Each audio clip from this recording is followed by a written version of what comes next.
എല്ലാ മഴക്കാലത്ത് മാത്രം ചർച്ച ചെയ്യപ്പെടുന്ന ഒരു വിഷയമാണ് മുല്ലപ്പെരിയാർ ഡാം. ഓരോ പ്രകൃതി ദുരന്തം സംഭവിക്കുമ്പോഴും നമ്മൾ ഈ വിഷയത്തിലേക്ക് എത്തിച്ചേരാറുമുണ്ട്. ഇപ്പോൾ വയനാട്ടിലെ പ്രകൃതി ദുരന്തത്തിന് ശേഷം വീണ്ടും ശക്തി പ്രാപിച്ചിരിക്കുകയാണ് മുല്ലപ്പെരിയാർ ഡാം. എന്നാൽ ഇങ്ങനെ മാത്രം ചർച്ച ചെയ്യപ്പെടേണ്ട ഒരു വിഷയമാണോ മുല്ലപ്പെരിയാറിന്റേത്? കേരളത്തെ മുഴുവൻ ഒന്നാകെ ഇല്ലാതാക്കാൻ കഴിവുള്ള ഒരു ജലബോംബാണ് മുല്ലപ്പെരിയാർ ഡാം. ജോൺ പെനികുക്ക് എന്ന ബ്രിട്ടീഷ് എഞ്ചിനീയർ 1887 ഈ ഡാമിന്റെ നിർമ്മാണം ആരംഭിച്ചത്. 8 വർഷങ്ങൾ കൊണ്ടാണ് അദ്ദേഹം ഈ ഡാമിന്റെ നിർമ്മാണം പൂർത്തിയാക്കിയത്. അന്ന് അദ്ദേഹം ഈ ഡാമിന് നിശ്ചയിച്ചിരുന്നത് 50 വർഷത്തെ കാലാവധിയാണ്. എന്നാൽ ഇന്നത് 129 വർഷം പിന്നിട്ടിരിക്കുന്നു. സുർക്കി മിശ്രിതം ഉപയോഗിച്ചാണ് ഈ ഡാം നിർമ്മിച്ചിരിക്കുന്നത്.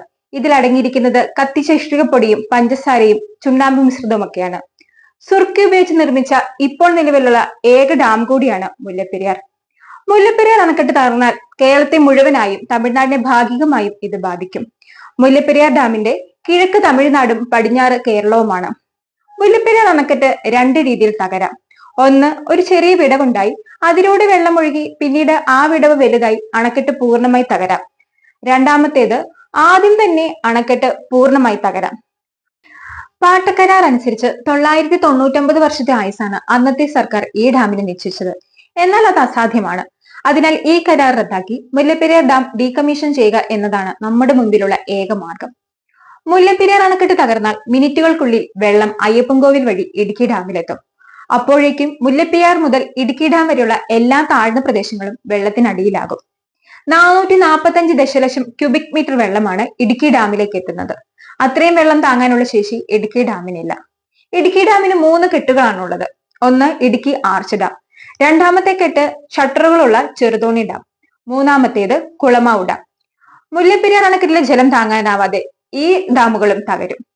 മുല്ലപ്പെരിയാർ ഡാമിലെ ജലവും ഇടുക്കി ഡാമിലെ ജലവും ചേർന്ന് ഒരു ജലബോംബായി ഭൂമിയെ കുലുക്കിക്കൊണ്ട് മുൻപിലുള്ള മലകളെയും കുന്നുകളെയും വരെ തുടച്ചു നീക്കി പടിഞ്ഞാറ് അറബിക്കടലിനെ ലക്ഷ്യമാക്കി ഒഴുകും. ഈ ഒഴുക്കിന്റെ ശക്തി പണ്ട് ഹിരോഷിമയിൽ വർഷിച്ച അണുബോംബിന്റെ 180 മടങ്ങായിരിക്കും. ഇങ്ങനെ അറബിക്കടലിൽ പതിക്കുന്ന ജലം വലിയൊരു തിരമാലയ്ക്കോ ഒരു സുനാമിക്കോ കാരണമായേക്കാം. ഇവയിൽ നിന്നും ഉടലെടുക്കുന്നത് അന്യ തീരദേശ സംസ്ഥാനങ്ങളിൽ വലിയൊരു വെള്ളപ്പൊക്കത്തിനോ സുനാമിക്കോ അതിൽ നിന്നും ഒരു പ്രകൃതി ദുരന്തത്തിലേക്കോ വഴിയൊരുക്കിയേക്കാം. വെള്ളം കുതിച്ചെത്തുന്ന വഴികളിലുള്ള മലങ്കര ഡാം പോലെയുള്ള ചെറിയ ഡാമുകളും ജലസ്രോതസ്സുകളും തടാകങ്ങളും തകരും.